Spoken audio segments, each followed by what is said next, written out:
Malam hari ini saya ingin berbagi tentang kesatuan akan membawa kepada sebuah perubahan. Tentu setiap kita yang percaya, kita merindukan yang namanya sebuah perubahan. Amin. Bukan hanya berbicara mungkin secara fisik kita ingin berubah. Ya. Berbicara tentang sebuah perubahan butuh proses. Berbicara sebuah tentang perubahan butuh waktu. Tidak ada yang instan. Amin. Dan pada malam hari ini kita langsung saja kita buka di dalam kitab Filipi pasal 2 ayat 1 sampai 11. Lembaga Alkitab menulis judul di sana dengan berkata, nasihat supaya bersatu dan merendahkan diri seperti Kristus. Kita baca 2-3. Jadi karena dalam Kristus ada nasihat, ada penghiburan kasih, ada persekutuan roh, ada kasih mesra dan belas kasihan. Karena itu sempurnakanlah sukacitaku dengan ini. Hendaklah kamu sehati sepikir, dalam satu kasih, satu jiwa.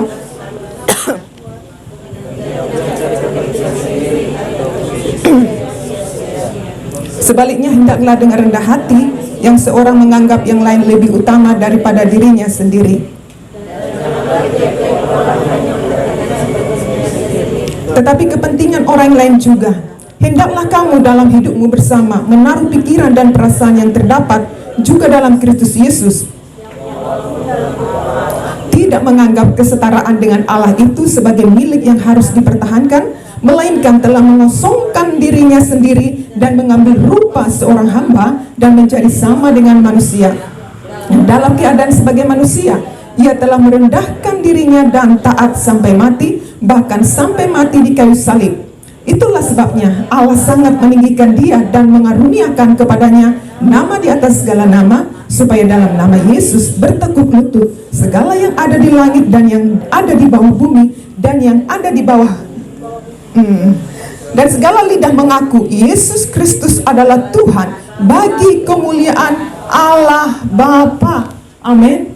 Untuk firman Tuhan berbicara tadi tentang kesatuan akan membawa kepada sebuah perubahan. Inilah yang dibutuhkan oleh gereja-gereja atau kita sebagai tubuh Kristus. Kesatuan untuk membawa kepada sebuah perubahan. Latar belakang Filipi ini, surat Filipi adalah surat perpisahan Paulus dengan jemaat Filipi ketika dia sedang dipenjara pada waktu itu. Sebelumnya, jemaat Filipi telah menjadi rekan sepelayanan Paulus dalam pemberitaan Injil. Salah satu nasihat Paulus kepada jemaat Filipi mengenai kesatuan gereja di tengah penganiayaan yang terjadi pada waktu itu, dan juga ada serangan dari ajaran-ajaran yang tidak sesuai dengan firman Tuhan. Penganiayaan ini yang mereka alami pada waktu itu dengan Paulus disebabkan oleh alasan yang sama, yaitu ketika mereka memberitakan Injil. Disinilah Paulus menekankan pentingnya sebuah kesatuan sehingga membawa kepada sebuah perubahan. Di sini kita melihat, saya jelaskan di sini bahwa yang dialami oleh Rasul Paulus waktu itu sampai dia di penjara, di tengah-tengah situasi yang sulit pada waktu itu, nasihat ini tidak hanya kepada jemaat yang disampaikan ketika dia sedang di penjara, tetapi kepada hamba-hamba Tuhan, pemilik jemaat atau diaken. Kalau kita kembali kepada pasal 1 ayat 1 sana dikatakan bahwa pesan ini kepada hamba-hamba Tuhan. Kebetulan kita di sini ya, pada semua ya, pada pelayan-pelayan Tuhan, kita semua memang hamba-hamba Tuhan di sini. Amin. Kita semua hamba-hamba Tuhan yang telah dipilih dan ditetapkan oleh Kristus. Nah, di sini kita melihat, saya sedikit jelaskan, kita melihat pembacaan firman Tuhan ini dimulai dengan kalimat yang pertama tadi pembacaan. Jadi karena dalam Kristus, teladan Kristus serta pengenalan kita akan Kristus adalah sumber aliran nasihat, yaitu penghiburan kasih, persekutuan Roh Kudus, kasih dan mesra. Baru apa lagi di sana dikatakan? kasih mesra dan belas kasihan. Nah, di sini kita lihat tanpa sumber itu yaitu Kristus, semua kesatuan di antara manusia adalah sia-sia. Jadi hanya berpusat kepada Kristus. Itulah sebabnya di awal pembacaan tadi, jadi Kristus, jadi berpusat kepada Kristus. Kita perhatikan penjelasan di ayat 1 dan 2. Secara singkat saja, Paulus menjabarkan ada 4 alasan supaya jemaat Filipi menyempurnakan sukacitanya.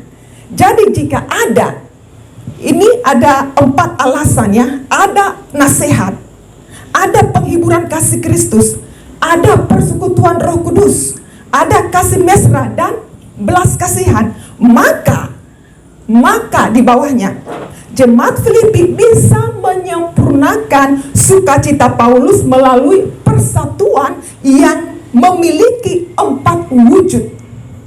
Ini menuju ke bentuk wujud nyata. Pada ayat yang kedua, ini lebih merujuk pada bentuk nyata, yaitu 4S. Apa itu?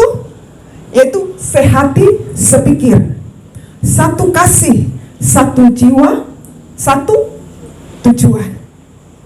Lalu Paulus mengaitkan kesatuan ini dengan kesempurnaan sukacita. Inilah sukacita seorang yang saleh, yang perasaan dan emosi jiwa serasi dengan rencana Tuhan. Inilah sukacita karena melihat saudara seiman hidup dalam kesatuan dan kerukunan. Satu sukacita bagi Paulus, jemaat Filipi, jika memiliki yang namanya kesatuan. Kemudian Paulus menjelaskan di ayat ketiga dan keempat. Kita perhatikan bagaimana gereja Filipi harus bersikap supaya persatuan tersebut dapat terwujud. Ya, ini menuju ke aplikasi kita, sikap kita. Ini berbicara tentang sikap kita, yaitu tidak mencari kepentingan diri sendiri atau pujian yang sia-sia, tidak egois. Kemudian lagi harus memiliki kerendahan hati, memperhatikan kepentingan orang lain. Mengerti maksud saya ya, Bapak Saudara? Nah, setelah ini berbicara, setelah kita menyatu dengan Kristus, menaruh perasaan Kristus ada dalam hidup kita, maka kasih pikiran Kristus ada dalam hidup kita. Jadi ini bukan lagi berbicara tentang ego kita lagi, bukan kepentingan kita, bukan apa yang saya mau, bukan lagi tentang saya, tetapi tentang Kristus. Memiliki kerendahan hati, roh penundukan diri dan hidup yang berdampak bagi orang lain. Inilah yang dimaksud oleh Rasul Paulus kepada jemaat di Filipi pada waktu itu. Saudaraku yang terkasih, hal inilah yang seharusnya dimiliki oleh gereja Tuhan pada saat ini. Amin. Percaya ketika kita memiliki yang namanya kesatuan, akan mengalami sebuah perubahan. Kesatuan akan terjadi sebuah perubahan. Memang sebagai manusia, kita di sini pun ada berapa orang di sini akan berbeda pendapat. Pola pikir kita akan berbeda-beda. Tetapi Paulus menjelaskan di sini supaya kita satu hati, satu pikir, satu jiwa, dan satu tubuh Kristus. Nah, memang kita di sini berbeda-beda pendapat. Bolehlah kita berbeda-beda pendapat, saudara. Tidak mudah yang namanya menyatukan pola pikir yang berbeda. Tidak mudah untuk menyatukan pendapat yang berbeda. Pasti butuh proses. Tapi di sini Paulus mengatakan ketika kita menyatu dengan Kristus, ketika kita menaruh perasaan Kristus dalam hidup kita, pasti ada kasih dalam hati kita. Amin. Pikiran Kristus ada dalam hidup kita. Sehingga inilah yang menyatukan kita yang berbeda-beda pendapat ini, yang berbeda-beda pola pikir ini, yaitu kesatuan dalam Kristus, kasih Tuhan yang menyatukan kita. Sehingga terjadi sebuah kesatuan yang akan membawa kepada sebuah perubahan. Berbicara kesatuan tadi, Jangan dulu berbicara komunitas yang besar. Komunitas yang kecil, ruang lingkup yang kecil, suami istri, dua kepala, dua pola pikir yang berbeda, pendapat yang berbeda, butuh proses untuk menyatukan supaya satu tujuan. Butuh proses untuk menyatukan sebuah pilihan yang diputuskan bersama sehingga menjadi satu tujuan. Kadangkala ada pertentangan, perselisihan, pasti ada itu. Di dalam keluarga suami istri pasti ada itu. Kita sebagai orang percaya, dimulai ruang lingkup yang kecil dulu, keluarga. Baru setelah dari keluarga, baru komunitas yang besar, gereja Tuhan. Inilah yang dikatakan bahwa Paulus, supaya kita menjalin kesatuan di dalam tubuh Kristus. Sehingga kita ada di antara kita kesehatian, satu jiwa, satu tubuh Kristus. Namun di dalam kesatuan ini kita melihat dalam tubuh Kristus hendaknya menjadi prioritas utama dalam komunitas kita, baik dalam keluarga maupun di dalam pelayanan atau di gereja. Karena dalam kesatuan kita menjadi kuat. Amin. Suami istri ketika memiliki kesatuan pendapat, satu tubuh Kristus, memang sudah disatukan, bukan dua lagi. Siapa menyatukan? Yaitu Yesus Kristus. Oleh karena Yesus yang menyatukan, kita menjadi satu, bukan dua lagi. Suami istri, walaupun berbeda pola pikir, berbeda pendapat, tetapi ketika Yesus yang menyatukan kita, ada kasih Yesus dalam hati kita, itulah yang menyatukan pendapat kita itu. Amin. Nah, di sini kita melihat di dalam kesatuan kita akan menjadi kuat.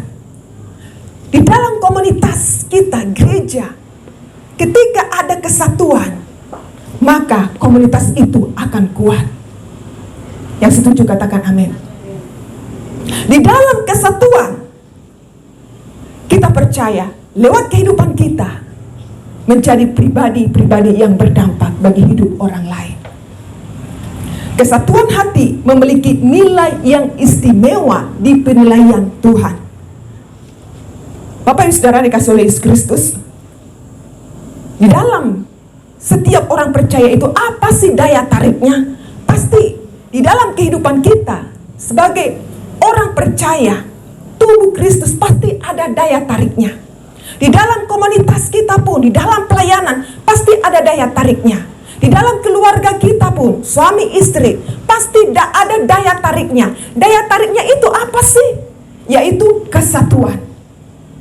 Inilah yang menjadi daya tarik. Ketika keluarga suami istri harmonis memiliki kesatuan, inilah yang menjadi daya tarik. Sehingga jiwa-jiwa di sana, orang-orang yang melihat kita, daya tarik ini mereka menjadi percaya kepada Yesus Kristus. Daya tarik dari sebuah komunitas atau gereja memiliki kesatuan, inilah yang menarik jiwa-jiwa. Daya tarik kesatuan tubuh Kristus. Yang setuju katakan amin. Di dalam Matius pasal 18 ayat 19 di sana dikatakan, dan lagi aku berkata kepadamu, jika dua orang daripadamu di dunia ini sepakat meminta apapun juga, permintaan mereka itu akan dikabulkan oleh Bapakku yang di surga. Firman Tuhan katakan, dua orang saja bila sepakat sehati memiliki kesatuan. Dua orang saja, apalagi di dalam keluarga ada 3 orang, 4 orang bersama-sama sepakat memiliki kesatuan. Luar biasa. Apalagi kita. Ada berapa? Ada 15 orang di sini. Kita sepakat dan memiliki kesatuan. Kita percaya ada kuasa yang dahsyat di tengah-tengah kesatuan itu. Amin. Jika kesatuan hati terjalin di antara anggota tubuh Kristus, pasti akan mendatangkan kuasa yang dahsyat. Kesatuan hati, kesatuan roh, semua pelayan-pelayan Tuhan, inilah yang kita harus miliki. Kesatuan hati, kesatuan roh. Kita sebagai hamba-hamba Tuhan memiliki kesatuan hati, memiliki kesatuan roh dalam melayani pekerjaan Tuhan. Kegerakan pasti terjadi. Bagaimana supaya sebuah kegerakan itu terjadi? Dimulai dari diri kita dulu. Mau nggak diperlengkapi hidup kita? Mau nggak kita saling menerima pendapat orang lain yang berbeda? Mau nggak kita saling saling menghormati, saling menghargai pendapat-pendapat saudara-saudara kita yang berbeda-beda. Ya, ini berbicara tentang menghargai juga, saling menerima. Sehingga di dalam kesatuan itu, kita memiliki kekuatan. Kesatuan akan membawa kepada sebuah perubahan di dalam keluarga. Ya, saya katakan tadi, jika ada kesatuan hati, maka berkat-berkat Tuhan tercurah di sana. Di dalam Mazmur, ya, saya katakan, sehingga ketika ada kesatuan di dalam keluarga, berkat Tuhan tercurah. Di dalam gereja pun begitu, komunitas. Ada kesatuan hati, memiliki kesatuan roh dan melayani, ada berkat Tuhan tercurah di sana. Bukan hanya berkat Tuhan berbicara secara materi, fisik, mujizat, kesembuhan dan lain sebagainya, tetapi jiwa-jiwa. Inilah yang saya katakan tadi, daya tarik sebuah gereja itu apa? Kesatuan. Kesatuan roh. Kita sebagai tubuh Kristus. Kesatuan akan membawa kepada sebuah perubahan jika kita 4S tadi. Jika kita sehati sepikir, satu kasih, satu jiwa, satu tujuan. Bapak Saudara yang dikasihi oleh Yesus Kristus, tujuan Yesus datang ke dunia ini untuk apa? Ya, untuk apa tujuan Yesus datang ke dunia ini? Untuk menyelamatkan semua umat manusia, supaya mereka tidak menjadi binasa. Kita semua umat yang manusia yang berdosa, yang tadinya yang layak dihukum mati. Tapi inilah visi misi Yesus datang ke dunia ini untuk sekalipun dia dalam keilahiannya, kealahannya datang turun dari surga, tapi dia mengosongkan dirinya. Saya dan saudara yang telah dipilih Kristus Yesus dan telah ditetapkan menjadi pengikut Yesus, dan lewat kitalah, lewat pribadi saudara dan sayalah, supaya kita siap menjangkau jiwa-jiwa. Amin. Supaya kehidupan kita menjadi pribadi yang berdampak, mengasihi orang lain, bukan lagi tentang kita, bukan lagi tentang saya. Oh, karena saya, tapi semuanya karena Kristus. Amin. Semuanya untuk hormat kemuliaan nama Kristus. Itulah Rasul Paulus katakan, dimulai dari ayat yang pertama. Karena Kristus. Jadi bukan tentang kita lagi, tapi tentang Kristus yang ada dalam hidup kita, sehingga kita menjadi siap untuk menjadi penuai jiwa-jiwa di akhir zaman ini. Memperhatikan kepada orang yang lemah. Mungkin Bapak Saudara berkata dalam hati, wah, saya kan berkecukupan, tidak berkelebihan. Saya kan tidak bisa membantu orang yang mereka berkekurangan mungkin secara materi. Bukan hanya berbicara secara materi Bapak Saudara, tetapi ketika kita rindu untuk berdoa bagi jiwa-jiwa itu sebuah pelayanan juga. Kita berdoa bagi mereka yang terhilang, yang terbelenggu, yang hidup dalam dosa. Inilah tanggung jawab saudara dan saya, gereja Tuhan, sebagai tubuh Kristus, memiliki kesatuan hati untuk berdoa dan merendahkan diri di kaki Tuhan. Inilah yang Tuhan cari hari-hari ini. Memang kita harus bekerja untuk memenuhi setiap keperluan kita, keluarga kita, masa depan kita. Bukan hanya menonton kita terus, tetapi karena ada Yesus dalam hidup kita, berarti kita harus memprioritaskan Tuhan di dalam hidup kita. Apa yang menjadi tujuan kita di dunia ini berbicara destiny Bapak Saudara. Dan setiap kita pasti memiliki yang namanya destiny dalam masa depan. Apa tujuan masa depanmu? Tujuan kita bekerja di dunia untuk apa? Nah, tujuan kita untuk beribadah untuk apa? Ini berbicara destiny. Dan saya percaya kita yang ada di tempat ini, kita memiliki tujuan di dalam Kristus. Amin. Kita yang ada di tempat ini sebagai anggota tubuh Kristus, menjadi hamba-hamba Tuhan, pelayan-pelayan Tuhan, memiliki kesatuan hati. Inilah yang Tuhan mau. Memiliki kerendahan hati, saling menghargai pendapat orang lain. Bukan berarti kita 10 orang kita menerima pendapat mereka, tapi kita menghargai yang berbeda-beda pendapat. Di sini kita melihat ada otoritas yang Tuhan berikan untuk memutuskan sebuah keputusan yang tepat sesuai dengan keputusan Kristus. Efesus 4 ayat yang ketiga di sana dikatakan, ayat terakhir, dan berusahalah memelihara kesatuan roh oleh ikatan damai sejahtera. Amin. Sekali lagi, dan berusahalah memelihara kesatuan roh oleh ikatan damai sejahtera. Mari kita terus menjaga kesatuan hati dalam Tuhan.